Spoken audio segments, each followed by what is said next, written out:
A nurse at the abandoned St. Augustine orphanage opened a dusty ledger from 1944 and found a single thumbprint that matched a twin who had been dead for 70 years. The elderly building caretaker collapsed upon seeing the ink mark, clutching his chest and gasping that it was impossible. That child had died before his very eyes.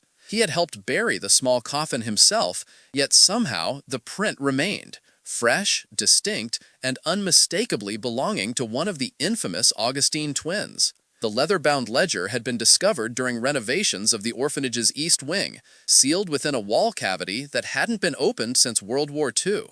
The thumbprint sat at the bottom of the final page, alongside a child's shaky signature dated December 21, 1944. The signature belonged to Elizabeth Augustine, one of the twins who had allegedly perished from tuberculosis that winter. What made this discovery truly chilling was not merely the thumbprint's existence, but its condition.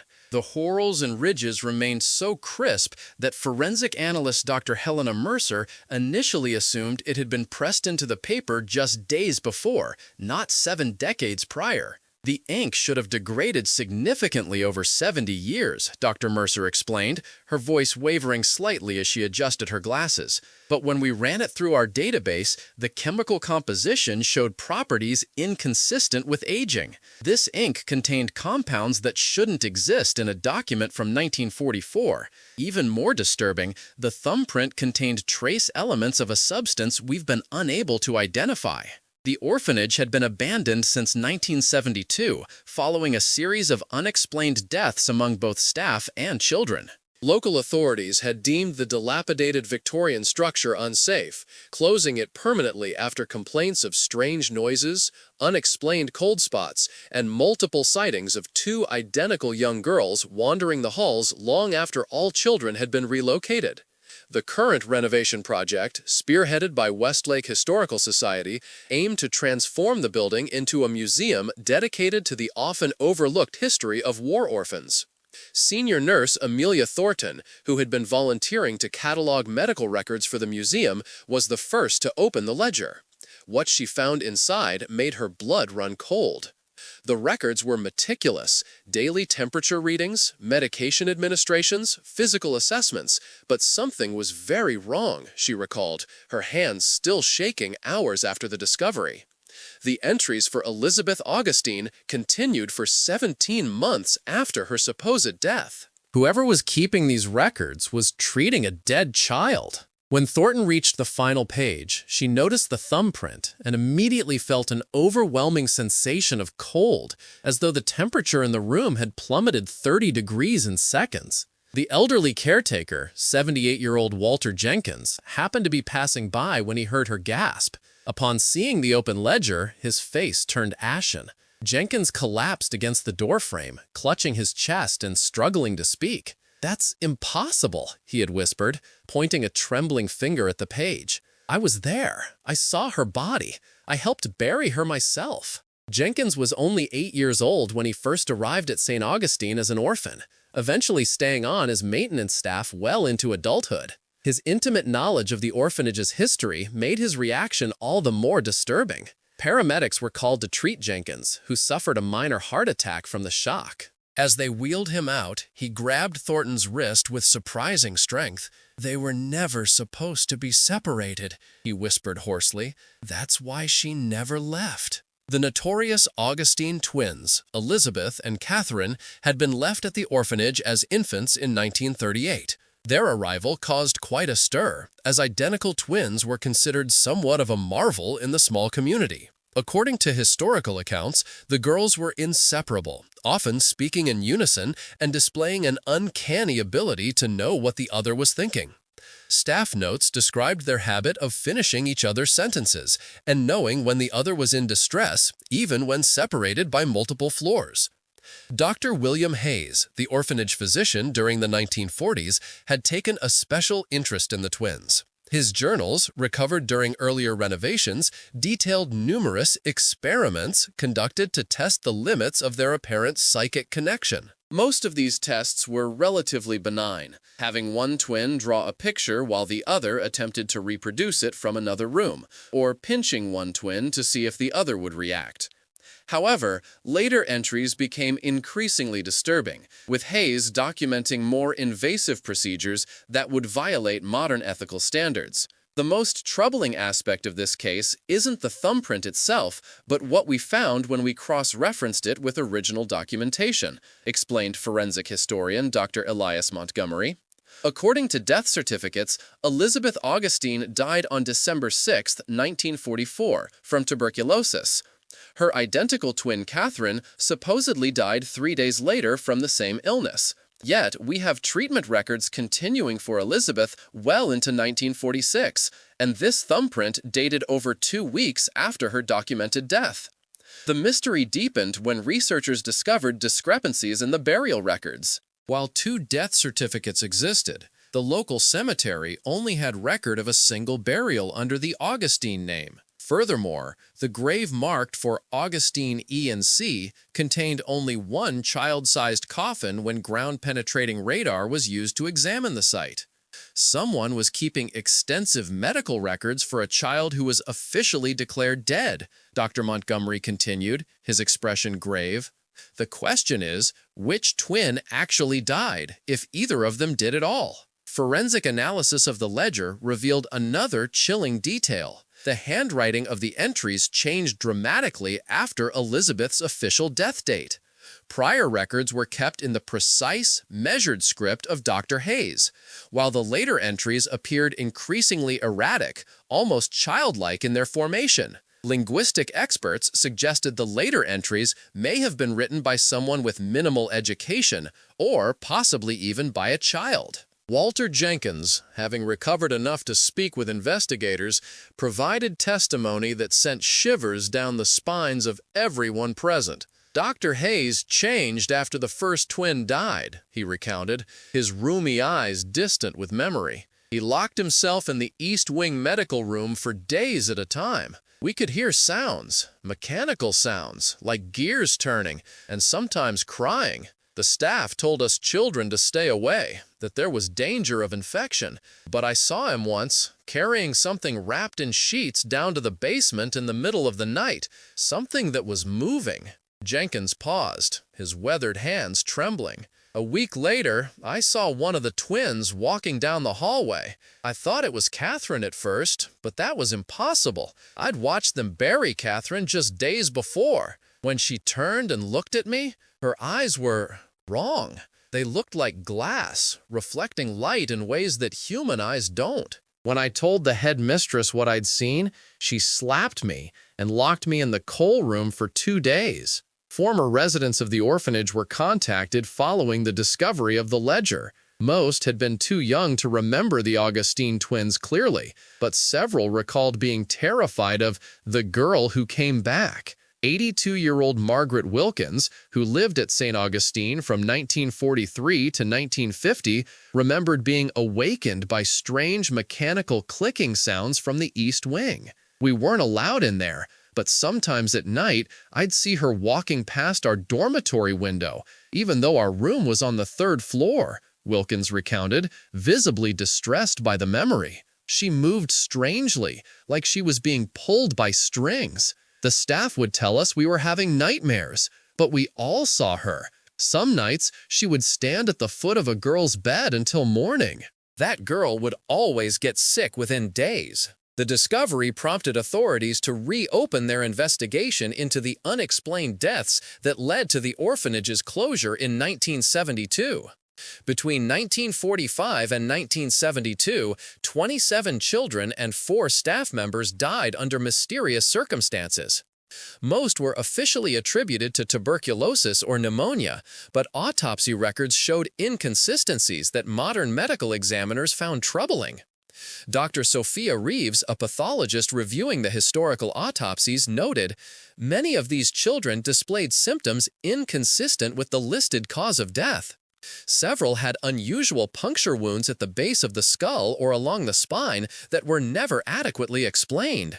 Most disturbing were trace amounts of mercury and mechanical lubricant found in the bloodstream of at least 7 victims. When investigators decided to exhume the Augustine grave to resolve questions about which twin, if either, was actually buried there, they made a discovery that defied explanation. The coffin contained the remains of a child, as expected, but medical examination revealed something impossible. The body had no brain. Where the brain should have been was an elaborate mechanical device, corroded beyond recognition after decades underground. Parts of the device had fused with the remaining skull fragments, suggesting it had been implanted while the child was still alive. Whatever this device is, it far exceeds the technology that should have been available in 1944, said Dr. Victor Stein, the forensic engineer who examined the mechanism. His hands trembled as he laid out the photographs of the partially reconstructed device. The miniaturization and complexity of these components would have been impossible given the technological limitations of the era. Some of these alloys weren't even developed until the 1970s. The basement of the orphanage's east wing, which had been sealed behind a brick wall sometime in the 1950s, contained even more disturbing evidence. When demolition crews broke through the wall, they discovered what appeared to be a crude laboratory. Rusted surgical tools lay scattered across tables. Glass jars containing preserved specimens lined the shelves, most too degraded to identify, though several clearly contained human brain tissue. In the center of the room stood a metal examination table fitted with leather restraints sized for a child. Beside it was an early version of an electroencephalogram machine that had been extensively modified. Additional components had been attached, including what appeared to be radio transmitters and a device resembling a primitive computer. Carved into the wall beside the table, in what forensic experts confirmed was dried blood, were the words, "She can still feel her sister." Dr. Hayes's personal journals, recovered from a locked cabinet in this hidden laboratory, revealed the full horror of what had occurred at St. Augustine. Following the death of Catherine Augustine from tuberculosis, Hayes had become obsessed with the twins' psychic connection. His writings grew increasingly unhinged as he detailed his theory that the connection between identical twins existed within the brain itself and might persist even after death. "I have done it," read one entry dated December 20th, 1944. "Elizabeth's consciousness remains tethered to her sister's brain. The apparatus allows the connection to manifest physically. She moves, she speaks, though her true body lies cold in the ground. The sister who lived carries the sister who died. Two minds in one vessel. Tomorrow she will sign her name again, proving that death is merely a transition, not an end." The next entry, dated January 3, 1945, was even more disturbing. The procedure was not without complications. Elizabeth's influence grows stronger daily. Catherine's personality recedes. The host body rejects conventional nourishment, but responds well to the serum. "I've adjusted the apparatus to strengthen containment, but the subject increasingly displays autonomous behavior inconsistent with either twin's baseline. She watches me while I sleep." What followed were 70 more journal entries documenting Hayes's descent into madness as he attempted to maintain control over whatever he had created in that basement laboratory. The final entry, dated June 17, 1946, consisted of a single sentence. "She is neither Catherine nor Elizabeth now. She has become something new, something that should not exist." Dr. Hayes himself disappeared without a trace in August 1946. Official records listed him as having resigned his position to pursue research opportunities elsewhere, but no evidence of his subsequent career or even his death has ever been found. Perhaps most chilling was the discovery made by maintenance workers in the orphanage's central ventilation system during recent renovations. Lodged within the ductwork was a desiccated human hand, adult-sized and partially mummified by the dry air. The hand clutched a fountain pen that matched the one used for the ledger entries. Forensic testing confirmed the hand belonged to Dr. William Hayes. As investigators pieced together this grim historical puzzle, strange occurrences began plaguing the renovation team. Tools would disappear, only to be found arranged in bizarre patterns. Workers reported hearing children's laughter echoing through empty corridors. 3 construction workers resigned after claiming to have seen a young girl in an antiquated dress standing at the end of the East Wing hallway, only to vanish when approached. Walter Jenkins, still recovering in the hospital, became increasingly agitated as news of these events reached him. "You've disturbed her," he warned when investigators visited him for follow-up questions. "All these years, I've maintained that building, kept people away from certain areas. I knew what was still inside. Why do you think I never left?